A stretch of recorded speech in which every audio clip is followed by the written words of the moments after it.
But wait, there's more. Hang on to your seat, baby, cause this one's a screamer.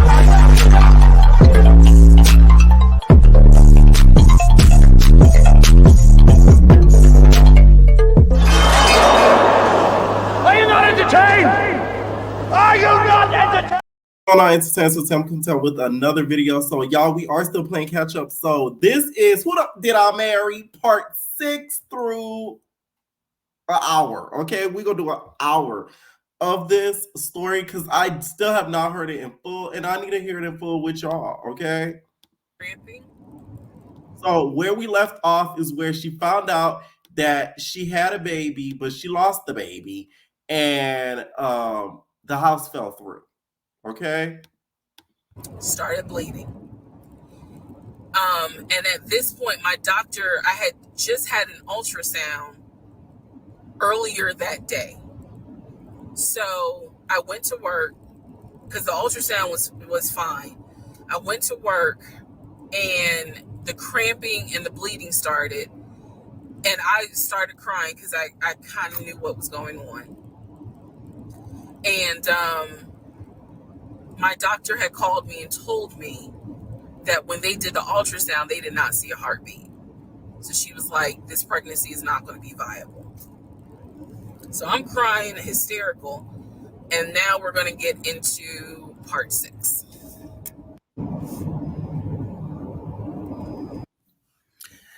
Okay, so this is part 6 of Who the Fuck Did I Marry? So where we left off. So obviously, my doctor had called and told me there was no heartbeat. The pregnancy was not viable at that point, and I was cramping and spotting at work. Went into my best friend's office and immediately started crying. She was like, "What's going on?" And I said, I told her what the doctor said, and she grabbed her keys, grabbed her purse, and was like, "Let's go. I'm taking you home." On my way home, I called my boyfriend and told him what the doctor said. And he was like, "I'll meet you at home." So he was coming from Duluth, went straight home.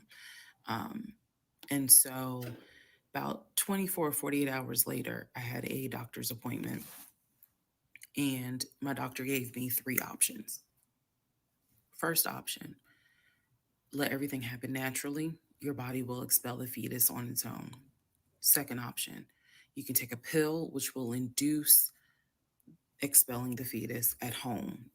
The pill basically will cause you to contract and expel. The third option was to go into the hospital and do a D&C. I did not want to do a D&C because I did not want to be in a hospital with COVID going on. And for whatever reason, I did not do the option of let it happen naturally. So I chose to do the pill. His birthday was June 17th. My ex's birthday was June 17th. So the decision was made, we're going to celebrate his birthday that day, go out to eat. And then that night I would take the pill because we both were off from work the next 2 or 3 days. So went out to eat to try to celebrate as best we could, and then took the pill that night. That night was the most traumatic, excruciating pain I've ever put my body through. I do not recommend any woman, if prayerfully you don't have to go through that, but I don't recommend taking that pill. If you don't have to, don't do it. I spent the whole night in the bathroom just crying in so much pain. They gave me a narcotic. I couldn't take it because I found out I was allergic to it. So it was causing me to like projectile vomiting. It was a mess. So, and he was right there. You know, he was scared that he needed to take me to the ER. But in the morning, the pain kind of subsided. So about 72 hours later, I had another doctor's appointment where the purpose of this appointment was to do an ultrasound to see if everything had passed. Everything did not pass. So because of that, my doctor was like, we're going to have to do a D&C. my DNC was scheduled for the first week of July. My boyfriend, my ex, was going to take me. Um, that was always the plan. 2 days before my procedure, he comes home and tells me that he is up for a promotion. He's up to be promoted to VP because Oh, is this in the arena football team or what? Because I forget what the man do for work. Oh, Apple. Yes, he worked for Apple. of this. The president of the company, excuse me, is coming in, and it was going to be this huge business meeting he had to go to. The business meeting was scheduled for the day of my surgery. And so I'm throwing a fit because I was like, you there's no way you can do that meeting. Like, I need you to take me to the hospital and all this other stuff. And so he offered to have his sister take me to the hospital. Apparently his sister lived in Douglasville. I was like, no, because I've never met her. Like, I know I'm not having a stranger take me to the hospital. No, this is a private situation. I don't want to do that, blah, blah, blah. So my aunt had offered to take me, and then my friend who took me home from work had offered to take me. So at that point, we get into an argument because he's like, my sister is, you about your family, so why can't she step in? And I was like, nah, because I don't know her. Period. I don't know her. So so my friend offers to take me to the hospital because I was all distressed that he's saying he has a business meeting and he can't take me. So I remember being on I-75 on the connector on the phone with her crying because I was so embarrassed that he wasn't going to be the one to take me and that I was needing to rely on someone else to take me to the hospital in order to get a DNC done. And she was really great. She was like, girl, this is why you have a village. Like, it's okay. Things happen. The world is crazy right now. I will take you. You're going to be okay. So he did not take me to the hospital for my DNC. My friend did. She could not stay because of COVID protocol. So when they wheeled me into pre-op after I got checked in, I texted him and was just letting him know, hey, here's the update. I'm about to, I'm in pre-op. They're going to get me prepared to go back to the surgical ward or whatever. And the response I got was from his new executive assistant named David. Now, when he told me he was up for the promotion, he did tell me that part of getting this new job would be that he would get an executive assistant named David. And he did tell me, I'm going to make sure that I inform David if you get a text from this number, meaning from me, pull me out of the meeting because she's my fiance's having um, a procedure done and I'm picking her up, so it's important that you come get me if it's something serious. So I text him. David responds. He said, yeah, Mr. Blah blah told me that you are having a procedure done. If you need me to get him, I can go get him. He's in a meeting. Just let me know what you need. And I just said, no, don't bother him. I'm just giving an update that they're about to take me back. And David responds and says, I'm so sorry you're going through this. Please let me know if there's anything I can do. So I have the procedure. I wake up and I am now in recovery. I should be in recovery 45 minutes up to an hour and a half. I wake up, first thing I ask, and I remember asking, is where is so and so? The nurse who was so sweet, she was like, everything went well. You're doing great. She said, we spoke to your fiance. He's on his way. So I said, okay, okay. I kind of dozed back out, but I could still hear everything that was going on. I just could not keep my eyes open to save my life. So I hear her talk to the other nurse. And that's when she said, yeah, Dr. So-and-so called her fiance and his executive assistant picked up. And the executive assistant said that he was in a business meeting and that, you could relate to him what you need to say, and he'll, he'll tell the fiance. And my doctor was like, hell no, HIPAA. I need to speak to him. So apparently, my fiance called the doctor back about 30 minutes later, and the doctor informed him she'll be ready to be discharged in about an hour. You can make At your least the doctor was on keen on what to do in regards to that, because some doctors wouldn't give a crap. way and come pick her up. He said he was on his way. He was on his way from Duluth to Atlanta, which is not a huge distance, but the time of day, one thing about Atlanta, there's always traffic. So he Well, should let me tell y'all something. The other day, right, I had to go to set. I got to do a story time about me doing stand-in for Will and Martin. Really, it was for Martin's role. Uh, don't expect to see me anything. Stand in means that you're literally standing in, reading lines, and you're blocking out the scene for the real actor. So not too much. Oh, where were you? No. Okay, it was for a promo for That Boys 4. And I was running late. Don't get me wrong. It was my fault. Mind you, I hate being late. I'm never late. So I'm in the car. Traffic starts to hit. 10 minutes goes to 20. 25 goes to 30. I said, oh my God. Like, you know when you're late and then somebody calls you? So one of the producers was like, where Pierre, where are you? So I'm like, oh my God. Like, being late and being stuck in traffic feels like you getting hit by a car. And what makes it worse is when you see the ETA time go from later to later to later to later. It's like sick. So I got to do a story time on that though, because it was a key. I will say that. I'll never do it again though. Never, never, never, never, never, never.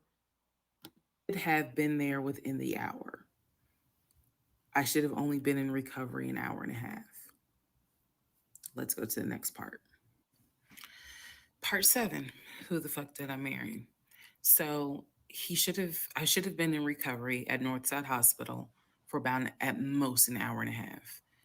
Um, Subsequently, I ended up being in recovery between 3 to 3.5 hours. The nurses kept calling my ex, asking what's the status, because they were actually getting ready to do a shift change. So they kept calling, asking, what's the status? What's the status? Like, where are you? I want to say that they called a total of 3 times and they spoke to him twice. Um, so at this point, I knew that they were all like, where is her? Where is her fiance? Like, what is going on? He said he was stuck in traffic, and so he was making his way there. He eventually did get to Northside Hospital, and they wheeled me down because, again, he couldn't come in just because of the protocols. So when I got in the car, and I'm in pain, but yet drugged up, couldn't keep my eyes open, couldn't really, I was just out of it. But I remember him calling my aunt and my mother and letting them know I picked her up. We're on the way home. Let me get her settled, and then I'll give you guys an update. I remember that. What I did not know was that he had texted my aunt and my mom and asked them to not bother me for like a week. Like, just please don't reach out to her. Let her just rest. I am from New Jersey. I am from an African American family. You don't tell my black mama or my black aunt that, please don't bother her for a week. I didn't know this at the time, but I'm just interjecting that Now that is crazy. Oh, now we're getting to the good stuff. part. I'm trying to stay in the timeline, but he did apparently do that, and my aunt was like, "Well, I will fuck you up." Anyway, so go home. He waits on me hand and foot. I recover. Just needed about 24 to 48 hours to just get my mind right. Um, During this time, in between the when the house in Douglasville fell through, we had not talked about a house. So I guess it was about a week later after the DNC, he decides that, do you want to start looking for a house again? Excuse me, I have hiccups, y'all. Do you want to start looking for a house again? Because of what happened with the house in Douglasville, I felt like I was smarter this time to say, I want to be involved in every aspect because I don't know what the fuck happened with that house in Douglasville. But what I do know is that he lied to me. I didn't think, I didn't know then what I know now. I just knew he lied about putting in, or excuse me, I knew he lied about being under contract. So I told him, I said, I don't want to work with your friend who I've never met. By the way, him doing that to the mom and aunt shows that he was very controlling, and it's probably going to show a lot of signs of that later on down the line. So I expect a whole lot of you can't go here, you can't go there, etc., etc. That's what I think. Never talked to. I know that he has talked to him because he's talked to him in front of me. And I'm going to demonstrate on one of the videos how he used to do his phone calls. Don't worry, it's coming. So we found a new real estate agent, really nice guy. His name was Scott. I am using his real name. Really nice guy. And we told him what the budget was. And Scott was like, okay, when you guys are ready, we can start looking at houses. Try to look for houses that are empty because you can actually tour those. If it's a house where someone's already living in there, chances are it's going to be a virtual tour because of COVID. So I found a house um, that I absolutely, in total, we must have looked at about 15 houses. Um, but I found a house in Smyrna that I absolutely loved. We toured the house. Everything about this house was perfect. The house was listed for 699,000. It was a brand new construction build. The only issue was that the basement was not finished. And he wanted the basement to be his man cave. Um, Again, I went with him to tour this house. So You this can tell the basement is a point of contention because the way she said "man cave," that was a little irritable on her end. So, ooh. was already feeling very different than the situation in Douglasville because we did not actually tour the Douglasville house. We only did a FaceTime virtual tour. This house in Smyrna, we toured. We toured this house more than once, um, and it was gorgeous, fucking gorgeous. So we talked about it. He said that he had the money. Um, Again, the price was $699. He said he felt comfortable putting in an all cash offer. If you remember on the videos before, Big bang. he told me he had money in his savings from when he played football. So when he said an all cash offer, even I knew you you got that kind of money, like where you can cut a cashier's check for 699,000. And he told me he did. He had money in savings from when he played football, and he was very comfortable paying all cash for this home. So the real estate agent, Scott, sent over the paperwork. The paperwork was sent in both of our names. It was sent to my email. That was another thing that I changed after Douglasville. Everything gets sent to me. And then I will be sure that he signs it. So he sent it to me. I looked over the offer. We were going to put in an all cash, full price offer with a request to have the basement finished. Also, we were requesting for the seller to give us an answer within 24 hours. Um, we were requesting a quick closing. These are just some of the things I remember. I remember 24 like I didn't want to wait on y'all think about it. 24 hours, let us know if you're accepting the offer or not. And then also a quick closing because it was a new construction. So we didn't have to wait for the current tenant to move out. We didn't have to do that. So I watched in our bedroom as he pulled it up because it was a electronic document.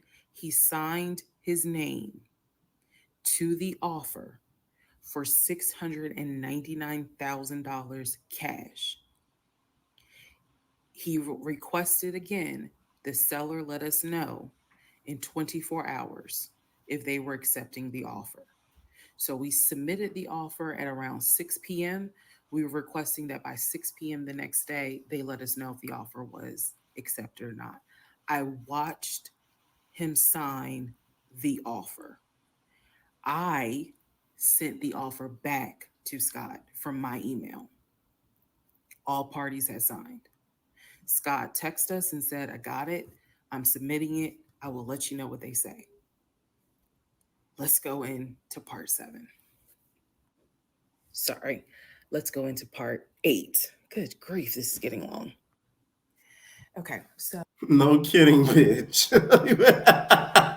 We had like 5 hours with this. Okay, she said this like it was gonna be a 30 quick. so I just want to clear up some things that I realized is kind of creating some confusion. So just allow this video to serve as a stop sign. Let's clarify. First of all, the story, background. He was born in Philly, raised in Philly, and moved See, no to wonder they found him because throughout the whole video, I'm like, how did people go in and find him so easily? So now I'm all for her winning and her getting signed the way that she did, but let's not act like her intentions were not to have this story get, you know, for us to get the context clue to find out who this man is. Augusta. Um, Story is that he moved to Augusta for high school. After high school, he went to college at San Diego State. Enjoyed San Diego State, stayed in San Diego for quite a while. Got married in out in California, had a house in California, played arena football out in California, but his family was back here in Augusta, Georgia. He still had a lot of family up in Philly, but for the most part, he had a sister in Augusta, he had a sister in Douglasville, he had a brother in Baltimore, he had another brother in Philly, and he had a brother in Nashville. So I just want to clarify that in terms of um, not the demographics, but the geography. Born in Philly, So y'all can find out who the fuck did I marry and who the fuck this man is. came to Augusta for high school, went to San Diego State for college, played football, stayed in San Diego State, stayed at San Diego, got married out there, but still had quite a bit of family here in Augusta, here in Georgia. He also had a sister, I think I said, who lived in Douglasville. I have physically met his aunt who lived in Augusta. I've met his brother who lives in Augusta. I have spoken on FaceTime with a brother who lives in Baltimore. And then I will demonstrate how he used to talk to the brother that lives in Philly. That's coming up. You haven't missed that. In terms of the proposal, you did not miss the story of the proposal. I simply didn't want to share it because it was embarrassing. Basically, he gave me 3 ring options. We went to a jeweler at the Mall of Georgia. Okay, Kirk. He had me pick out 3 rings. I told him which one I liked the most because I knew it wasn't a romantic proposal at all. I knew which ring I liked the most. I told him which one. He basically said, "When I'm ready, I'll give you the ring and I'll propose." Fast forward about, I guess it was summer because I was actually pregnant when the ring came. We were sitting at the dinner table. He took the ring box out of his pocket, slammed it on the dinner table. And I was like, what is this? He was like, open it. Please don't say, he said, is he gonna marry a nigga or what? Like Scrappy said on Love and Hip Hop. Because I feel like she gonna say that. I opened it. Inside was the ring that I had wanted, that I had chosen at the jeweler. And he was like, all right, so this means that you're going to be my wife. I was pregnant. So, again, when I asked y'all to give me grace, it's because there are certain things that's just like, girl, what was you thinking? Trust me. There's no excuse. So there was never a, will you marry me? It was more of a, we're living together, we're having a baby together. We need to get married, because the backstory also was that his dad was a retired police officer, but at one point his father was a pastor. So he could quote the Bible like nobody's business, as we all know. So can Lucifer. But anyway, he could quote the Bible like no one's business. Let me tell y'all, this lady is very intelligent. Okay, she does a nice nasty read quickly. Okay, and she said, "So can Lucifer." And so that's how we ended up engaged. And I was wearing a ring. I will find a picture and I will try to post it. But I was wearing the ring. Don't worry, there's more to that story as well. So just wanted to clarify some things, for the people who were like, wasn't it weird that he had a sister who um, lived close, but he's from Philly? So I just wanted to definitely bring clarity to what he told me, was the backstory. Born in Philly, came to Augusta for high school, went to California for college, played football at San Diego State, played football and arena football, worked at Apple, and then joined the condiment company in California, who then transferred him back to Georgia. He was married in California, and he told me he got divorced in California. That is important as well. That will come up again later. Um, and so the ex wife, at this point in time, at the time that I'm telling you, part 7, which is the last video I just posted, the ex wife lived in California with her 2 kids, his 2 stepkids. The 2 stepkids were 17 and 20 or 21, but they were that age group. And he was saying that he was very close with them. So he wanted to keep a tight relationship with them. And he talked to them, if not every day, every other day. When I say, when I say this, I need y'all to understand. When I say that he talked to someone, it means that he was on the phone in front of me talking to the person. I hope that, because I will touch back on this. He was on the phone in front of me talking to the person. So he talked to his siblings every day. He talked to his aunt almost every day. He talked to his family the way I talk to my family almost every day. Um, and again, I will demonstrate how he used to do the phone calls. I will also demonstrate how he used to do the work phone calls, because he called me every single day from work. And he would talk to people while he was on the phone with me. And I could hear people in the background. But that's a whole nother part. So again, buckle your seats. I promise I'm reading your comments, I'm reading your questions, but I wanted to bring this video just to clarify some stuff. Hopefully this helps. And honestly, I know people are fascinated by this, but more than anything, I hope that there's a woman watching this and she's saying to herself, okay, so the offer was not accepted. She's long-winded, you guys. I'm sorry. the house fell through. I was okay with that because, again, I knew he had put in an offer. So we continued looking at other houses. We found another house in Smyrna that he really liked. I thought that it was way too big for just the two of us.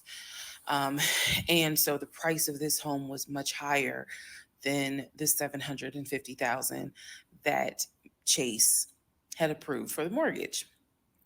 So, what he explained to me was that he was willing to do the $750,000 mortgage, and he was also willing to put a significant amount of the money in savings on the house, which meant that he was now comfortable going from 750,000 up to about 900,000.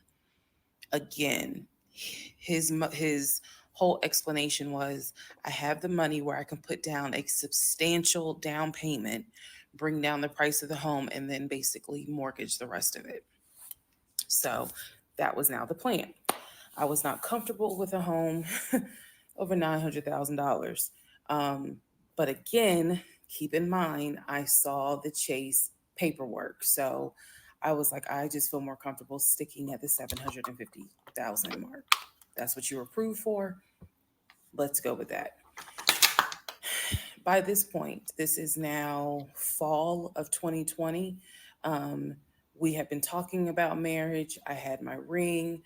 He had made VP at the company. And again, he was calling me every day from work. Um, the I need to kind of explain how the company was ran, because when you think VP, you would think he would be in an office. It was a condiment company, so they actually were producing the condiments, and I'm not saying the name of the company on purpose, but they were producing the condiments in this particular plant location. So a lot of times he would simply tell me that he walked the floor, It's giving Heinz. Just a wild guess. um, checking in with his subordinates, basically. Now, how did he go to work? For the most part, at this point, he left before I woke up. However, pretty much he wore dress pants, kind of like a dark navy blue cargo pant, and he had a polo shirt with the company logo on it. What I saw a lot of times is that he would not wear the polo shirt to work. He would wear like a company t-shirt. He would wear rubber sole shoes and the navy blue cargo pants. I didn't think it was a uniform, but it reminded me of what someone would wear when I worked at Amazon if you're going to be doing manual labor. He didn't go to work sloppy looking at all, but it definitely was not suit and tie. Nowhere near suit and tie. It is fair to note that outside of work, he was a man who he loved to dress. He loved to wear the latest Jordans. He loved to collect watches. He collected a lot of Invicta watches. Um, he he loved to collect hats. He wore hats, baseball caps everywhere because he didn't like the shape of his head. Um, so in terms of how he dressed casually, the man, he could dress. In terms of how he dressed for work, yeah, he didn't dress like a VP. But his excuse was, I'm constantly walking the production floor, and I can't be in a suit and tie walking the production floor where they're creating the condiments that we're selling. So by this point, again, this is fall. We're still looking at houses. We're still touring houses as much as we can because it is COVID. We had found another. Comment the condiment company that he worked for, because I'm a little bit curious on that. That's not too big of a spoiler because I haven't gotten to the end, but I feel like I said it's Heinz. Okay, the nigga was making ketchup. That's just what I get from it, but I might be wrong. Sweet Baby Ray's, McCormick and Company, Hormel Foods, Lee Conkey, Congra Brands. Those are the few that it could be. House that we really liked and a house that I really truly wanted to put an offer in on. This was now going to be the second house that we put an offer on. He put in the asking price, I believe, was about 700,000. He put in under asking an offer for about 650,000. I'm guessing, but I'll try to find the house and put it on the story. The reason that house fell through, we found out that the home was sitting on a septic tank. We found out that the septic tank had an issue, and it would have taken about $15,000 to $20,000 to fix the septic tank. The sellers were not willing to fix the septic tank. Personally, I didn't really care for the house that much. I'm the one who was like, I don't really want it. So even though we put an offer in, we had 24 hours where we could. Anytime the reason I'm laughing is anytime I hear the word septic tank, all I could think of is when Portia and Kay were going back and forth at the reunion, and she was like, "That's why you shaped like a septic tank, bitch." That's what I'm thinking of, and that's why I started laughing. Pull our offer back. And so we did. Once we found out, I believe it was in the disclosure. And if you're a realtor, please feel free to tell me if I'm using the wrong terminology. But I believe it was in the disclosure that they told us the septic tank needs to be replaced. That's when I was like, nah, I don't want that house. So we pulled out. The house fell through. And so I was fine with it because, again, I was heavily involved. I saw him sign the offer. I knew every step of what was going on. Our real estate agent, Scott, was amazing, but you will see when I get to it where he made a mistake as a real estate agent. So house number 2 fell through. We then moved on, saw a few more houses, and then we get to house number 3. I'm going to pause talking about the houses because now I need to introduce what happened with the cars. Stay tuned. All right. Part 9 of Who the Fuck Did I Marry? Sister girl look like she ready to go out to brunch and get some mimosas. Okay. So we're pausing on the house stuff. Let me tell you about the car. So when I met my ex-husband, I was driving a 2012 Nissan Rogue, fully loaded. It had quite a few miles on it, but it got me from A to B. It was in good condition, but I was upside down in the car. He was driving a 2018 Ford Taurus, sport mode. I know he had a sport mode. It's so crazy because it's like now I get why they found it so easy. Like the thing is with the internet, if you give people certain information, they will find your information with the car you drive, where you work, this, that, etc. They're gonna find you. So yeah, now I know why they found the nigga. I think his name Legion, right? On a car, and I love driving that car. When he told me how he was a regional manager, he told me that one of the perks that came with the job was that he would be getting a company car. And so we spent time going to Range Rover of South Atlanta. We spent time going to Jaguar. We spent time going to BMW. We spent time going to Ford, which was on Mount Zion in Morrow, if you all are familiar with that area. He test drove a whole lot of cars. In the end, he decided on a BMW sedan. I was there when he test drove the car. I got in the car with him. I loved it. And he explained to the salesperson, I'm getting a company car. I need to get a printout of the full price of the car, tax, tag, and title. Because what my company is going to do is wire over the money for the car.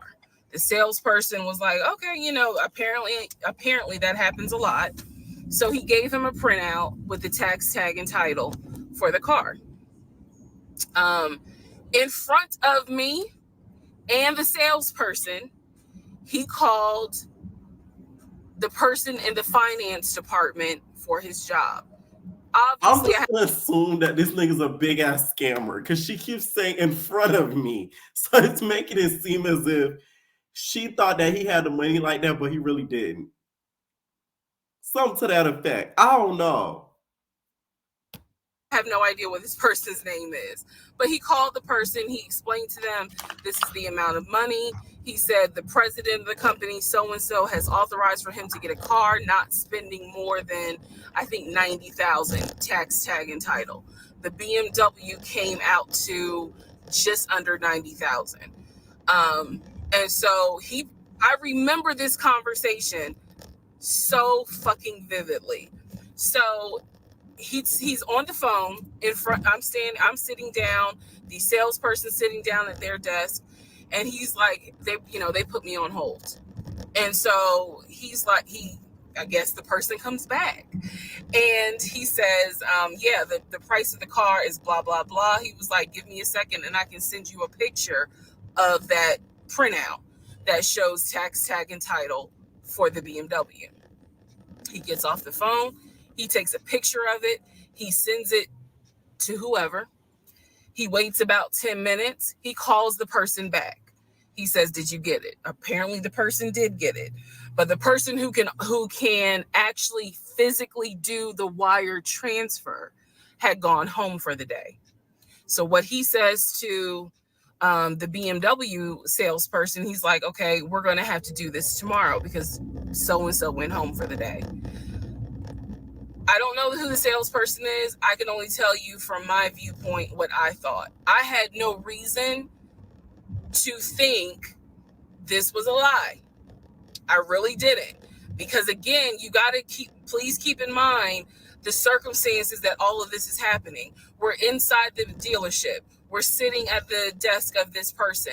He gave us the printout. He's on the phone, doing business, basically saying, look, this is how much money the car is going to cost.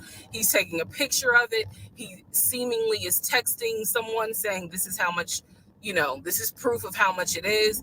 Then he asked the BMW salesperson, I need your wire transfer information. The guy got up, rushed over to, I guess, their finance area to get the bank wire information, because obviously you have to wire it a certain kind of way. Rushes back over, gives it to my ex-husband. My ex-husband's like, okay, first thing in the morning, we will get this wired over, and then, I'll come and pick up the car. My fiance, will drive me up here to pick up the car. So we leave. He felt like, because at the time that this all happened, I was pregnant. So he felt like, look, we're about to have a baby. I don't want you driving that Nissan Rogue.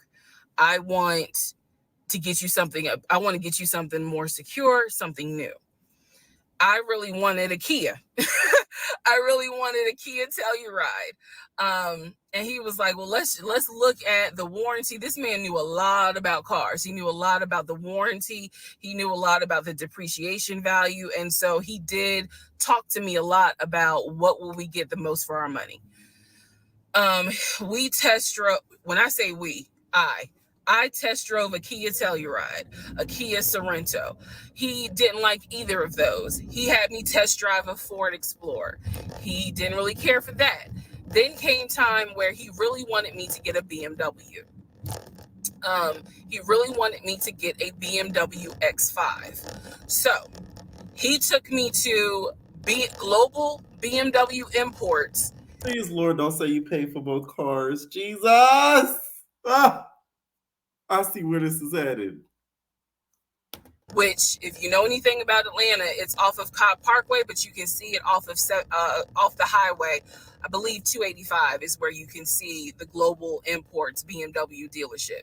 He took me there. He had me test drive an X5, an X6. He also had me test drive I think I'm gonna get the numbers wrong, a 525, which was a sedan. I did not like that. I wanted an SUV. I loved driving the BMW. He also had me drive an M-Series, test drive an M-Series. So he was very adamant that I should get a BMW. The reason being is because, according to him, he had a BMW in California.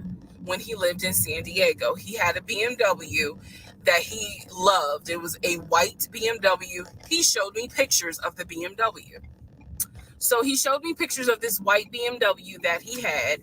And unfortunately, the car got totaled about 2 months before he moved to Georgia.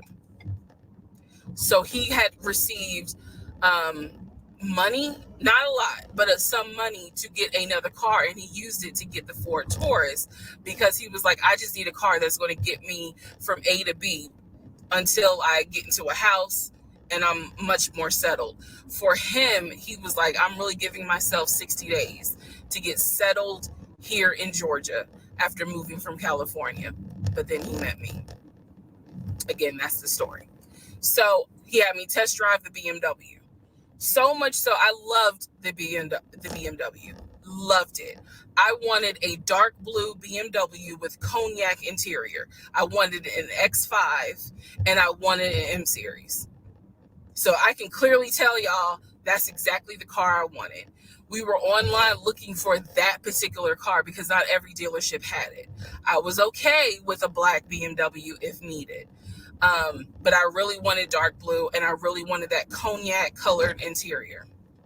So he felt like, I want you to consider all of a sudden an Audi Q8. Let's just see how you like it. If you don't really like it, then we will go back to the BMW. I cannot tell you why he switched up. I can't. But I can tell you he took me to an Audi dealership on Peachtree Industrial. He test drove an Audi and I test drove an Audi Q8. I loved the Q8. Loved it.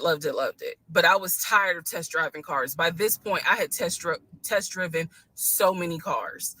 Our weekends were spent either looking at a house or test driving cars. And I was picky, I will admit that.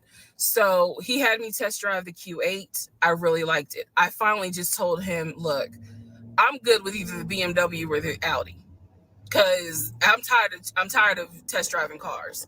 He told my family he was buying me a new car because keep in mind, let me let y'all know. He had met my family initially on Zoom because, again, we were locked down. He had met my family. He also had met my family in person because at this point, it was like, look, if you're not showing any symptoms, maybe we can do family dinner. And so we had. So he had met my family in person. And now we will go ahead and move towards part 10 of this series. Okay, part 10. Who the fuck did I marry? Another thing too, did she schedule long rides for these stories? Because the girl, you would have thought she driving to another state. I'm like, bitch, where you going? It'd be long rides throughout this whole series so far. No parking, no nothing. She just driving. Okay, had to sneeze. All right, so at this point, I had test driven all these cars. Kias, hell, he even had me test drive a Nissan Murano, but the main two were BMW and an Audi. He had told my grandfather he was getting me a car. He had told my aunt he was getting me a car, that he was going to, he was like, she's going to be my wife. I want her to be in something secure. So my family was really like, wow, who knew that he had this kind of money? And so I hated the fact that he did that because anytime he got around my family, here's another red flag to put in the United Nations of red flags. He would always talk about money. Ooh. And he would always brag. I never realized it in real time. I didn't realize it until I was out of the situation. He always bragged about the fact that he could fight, the fact that he had money, and the fact that he played football. Those are the three things he always bragged about. Back to the cars. So I told him, I was like, pick one between the BMW and the Audi because you said you buying it. So pick one. So this man chose the Audi. So he takes me to the dealership. I wanted a white Q8. He does give me the printout of how much it's going to cost, tax, tag, and title to get this Q8. Gentleman who's helping us gives him the printout. He's saying he's going to pay this money for the car out of the savings account that's offshore. That's the story. That's what he's saying. So he apparently is asking the guy, is there a holding fee? Can I pay a holding fee to secure this car while I'm working to get the money transferred? Because obviously with COVID, it's going to take long for the banks to transfer the money. Side note, I need everyone to understand, one of the reasons why he was able to get away with the stuff he got away with is because we were on lockdown. It's crazy because it's now 2024, but I don't know, do we all remember how it seemed like a lot of stuff stopped in 2020? Now, keep in mind, that's not an excuse I'm making because shit still got done. But in terms of business as usual just was not happening in 2020 at this time. So when he's saying, oh, it's going to take a while for the bank to transfer the money, the gentleman who was working at Audi he didn't make a face. He didn't blink. He was like, I know it's going to take a while because of COVID. So basically what ends up happening is we leave. He has the printout. He calls the bank, or he calls his financial advisor, who does have a name. The financial advisor's name is Eric. I feel comfortable using certain people's names, especially if we find out they didn't exist. So he calls Eric. He tells Eric in front of me, hey, I need to transfer $72,526, whatever the amount was, because I'm buying a car for my fiance. This is the bank account information. Do you need me to give it to you over the phone, or do you need me to email it to you? Pause. I can't hear what the person's saying, but that's what he would do. Do you need me to give it to you over the phone, or can I email it to you? Okay. All right. Give me a few minutes and I'll go ahead and email it to you. All right. Let me know. I'll call you back to find out if you received it. Okay. Hang up. So I'm hearing this because, again, I'm not paying attention to, did I hear anybody on the other phone? Did I hear anybody on the other end? So that shit giving scam likely like a motherfucker.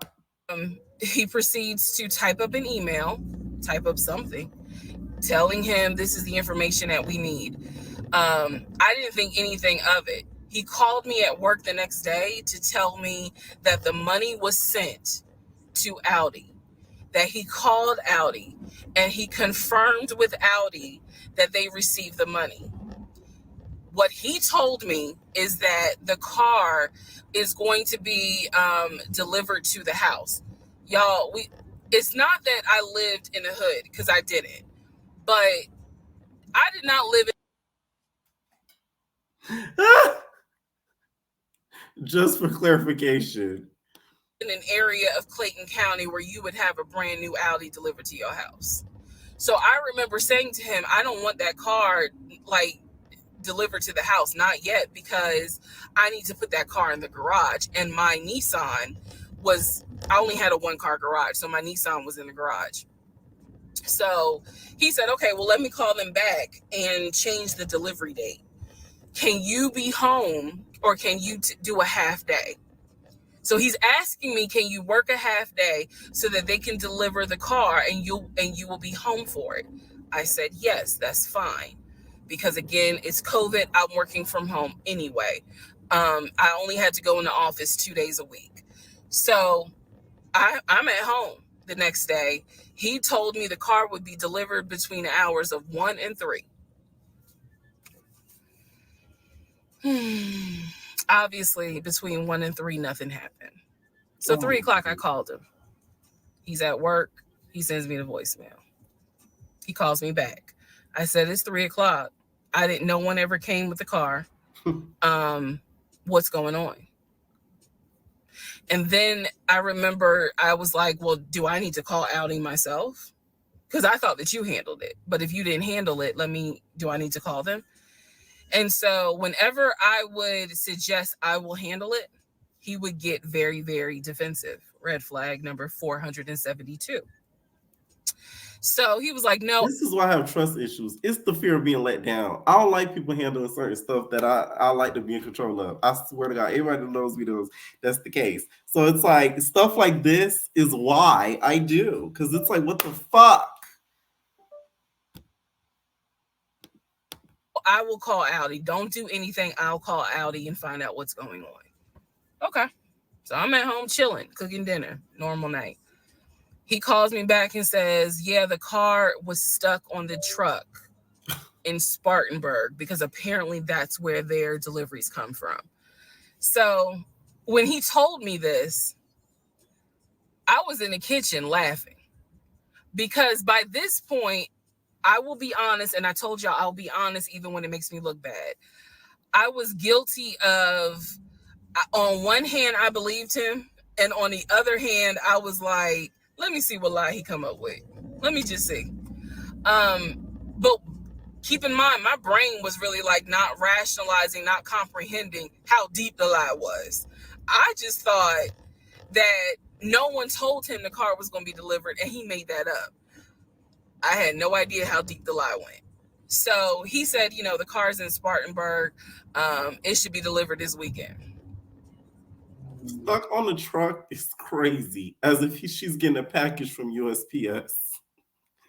Bitch, bye. The weekend came, he had a whole other excuse. I don't remember what the exact excuse was as to why the car was never delivered. I do remember we got into an argument and I was like, don't even worry about it. I'm going to get a new car my damn self. I don't even need your help. Which is probably one of the worst things you can tell a narcissist because they love to be the hero, it's all about them. But I was like, don't even worry about it. I'll get when I have the money to get a car myself, I'll do it. I don't want to hear anything else about a new car. I don't want to hear shit else about a car. Because at this point, I was spending way too much time trying to figure out, are we getting a car? Are we getting a house? Like, what the fuck is going on? Always there was an excuse. So when I told him I don't want to hear anything else about a car, and I am not going to a dealership to test drive another car, that ended that whole discussion right there. So this is where I'm going to interject what I believe was happening. I believe that my ex-husband is the type of person, he gets off, nut. He gets off on you being excited about something that he knows you will never get. So I believe that he enjoyed going to car dealerships. Sick. Oh my God. What? So he gets off on false hope.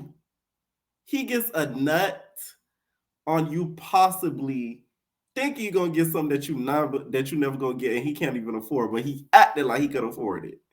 So he's not even a scammer. She'd be better off if he was a scammer. Because I was thinking he's a scammer and was moving weight, it was moving coin behind the scene and made it seem like he had a 9-to-5 just so he could act like he could afford a lifestyle. Meanwhile, he was, doing some risky shit for a risky life. But he's just a liar and broke. You better off with the latter. He enjoyed watching me test drive a car and get excited about it, knowing I was not going to get it. It is the level of cruelty. And again, I'm telling y'all stuff that I found out way later on. It is the level of cruelty that I still cannot comprehend. So the whole issue about the BMW and the Audi, I think he just enjoyed seeing me get excited and then pull it away. Part 11 coming up. All right, part 11. So for this part, I'm just going to give you some backstory on the family. Pause all the stuff about the house. Pause the stuff about the car. This is backstory on his family, my ex-husband's family. All right, follow me. My ex-husband's parents, mom and dad, are both deceased. Mom passed away from cancer. Dad passed away shortly after her. I'm not sure what he passed away from. So he has a number of siblings. He has two with his parents. He has two siblings, two brothers, excuse me. Two brothers. One is older, lives in Philly. One is younger by 2 years, lives in Nashville. He has two sisters. One, Shantae, is older, lives in Douglasville with her husband and two kids, a boy and a girl. Younger sister, Kim, is the baby. One thing I appreciate is the transformational looks throughout the video. We get her getting ready for bed, her in the midst of getting ready for an outing, her ready to get a mimosa. Like, you get a transfer of the looks. Like, this could be clipped into a whole documentary and have actors acting out the situations as she tells the story. I don't think she knows how much potential this has. That's why they signed her. That's the next Tyler Perry. Lives in Augusta with her husband, worked at, I think he told me, Procter and Gamble. That was the story. He had two half brothers that were through his dad. One brother lived in Baltimore. The other brother lived in Augusta. The brother that lived in Augusta, I have physically met in person, shook hands, hugged, all that. The brother that lived in Baltimore, I have FaceTimed with, talked to him. The brother that lived in Philly, the older brother that he looked up to, I have never talked to him on the phone. I would always talk to him through my ex-husband. So the conversation would be like, "Hey, babe, brother so-and-so said, hey." He didn't call him brother so-and-so. We'll call him John. John said, hey. Hey, John. I would be in the bathroom doing my hair, brushing my teeth. Hey, John. And he would be like, did you hear? He said, how you doing? I was like, I'm good. How's he doing? Because that's just me. And so he would relay back and forth, back and forth, back and forth. He talked to John every day from starting around July after the grandmother passed away. He would talk to John every morning. We both would be getting ready for work and he would be on the phone with John. They would be talking for 30, 40 minutes, talking about football, talking about other siblings. They would be talking about cars. They talk, I mean, it was really like not a big deal. They would talk about the brother in Baltimore, they would talk about the brother in Augusta, and then they would reminisce. This is the conversations I could hear. Let me explain.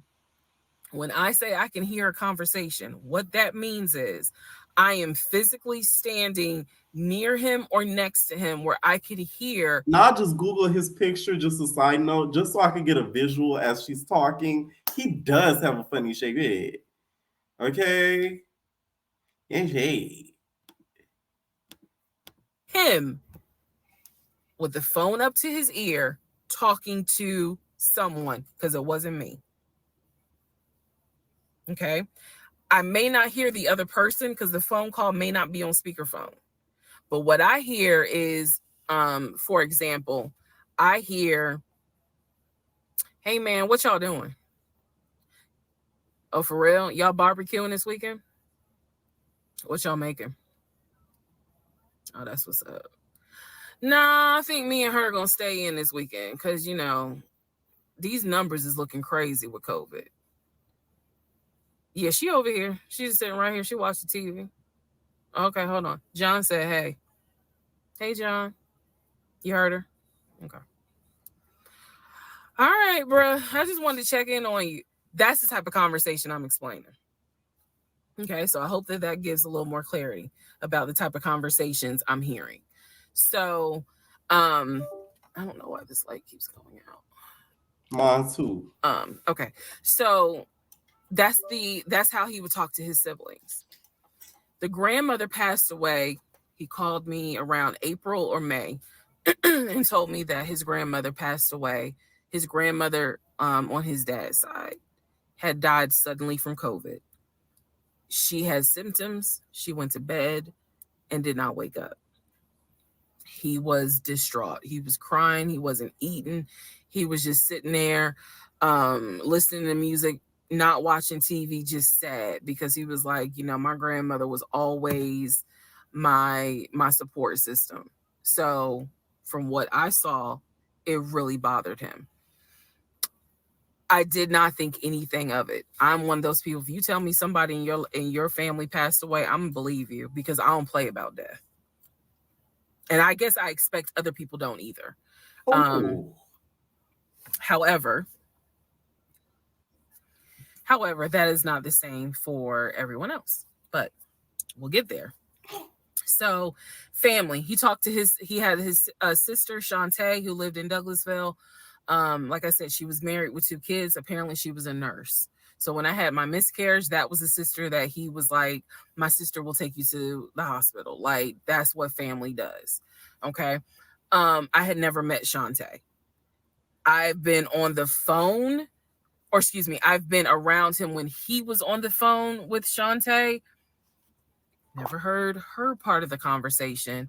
But he would be talking to his sister. That's what he said. That's what it sounded like too.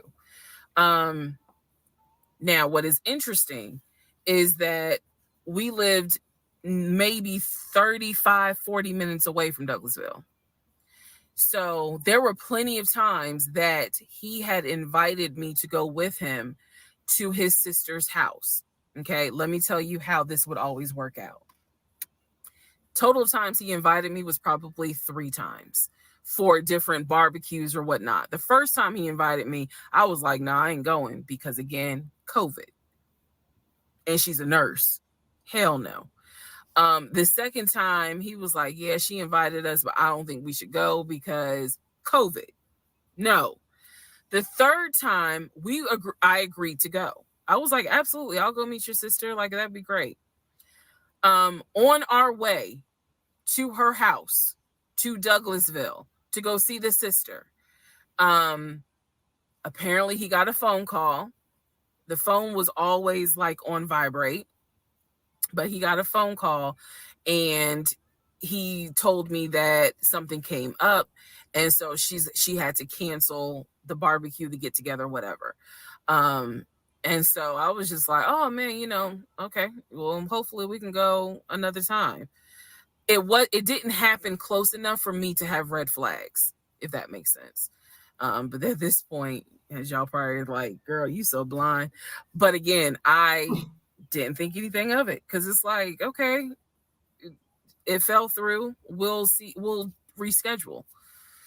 And so we just went out to eat, and then he talked to another brother, the brother from Augusta that he would have on speakerphone. So it was like, I didn't think anything of it. I really didn't. Man, and the more I talk about it, the more I realize, like, I'm not a dumb person, but it just never dawned on me the things that you have to now investigate. It didn't dawn on me, but nevertheless, that is the backstory for his family, right? Grandmother passed away. 3 weeks later, he called me and told me his uncle had passed away from COVID. The uncle had tested positive, had to go into the hospital, and he died. It was a bit of a red flag. It was a bit of a red flag, but like I said, I don't play about death. So I was just like, wow. Because of these 2 deaths, he became a stickler about COVID. And when I mean a stickler, wear your mask, wear gloves, hand sanitize, wash your hands. Like, he was annoying about making sure neither one of us caught COVID. So now I'm going to give you the backstory in regards to what I was told with the ex-wife. Okay. We're going to stop it right here, y'all.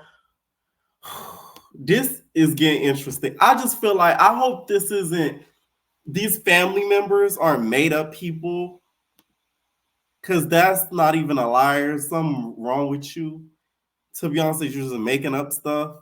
When it comes to family members and situations that happen to family members, because that's what it's giving off a little bit, if I'm not mistaken.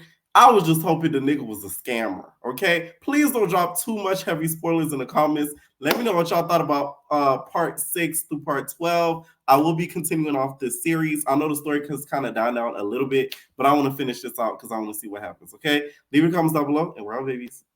No personal thing.